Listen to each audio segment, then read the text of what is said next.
Let's now look at the side menu for the Asset Hub. So on the top here, if you click Assets, this will show you an overview of all assets that are registered for your organisation. You can change the view to Area View, or you can change to Table View. How to set up an asset and all details surrounding this will be covered in another video. Next, click here to view asset KPIs if they have been set up for your organisation. Underneath, click to see asset profiles. So these are groups that your assets are organised into. So for example, we've got 3 asset profiles that are set up here. Clicking into one will then bring up its own homepage, similar to the Asset Hub homepage as shown. Clicking on Asset Routines shows you all tasks that are scheduled for a particular asset. For example, if we click on this one, we can see that it has a 6-monthly maintenance task with a frequency of every 6 months. To set up routines, this is covered in a separate video.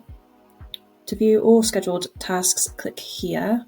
As you can see, all tasks that are currently upcoming across all assets are listed. Click here to view asset bookings. For more details, we can simply click into one and we can see all the time, date, signature, and the reason for the booking is shown here. To view all archived assets, click here. And to view asset reports, click here.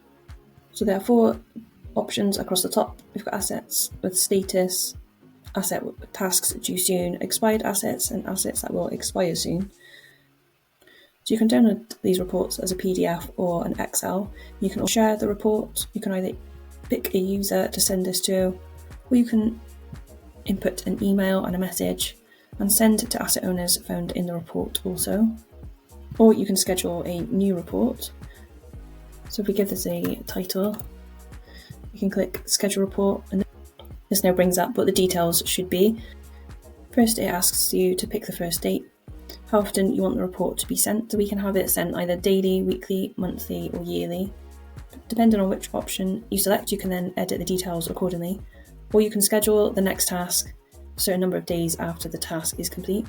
So for example, we can send the next task 4 days after the current task is completed. Right at the bottom left-hand corner, we've got our settings tab, and this is covered in a separate video.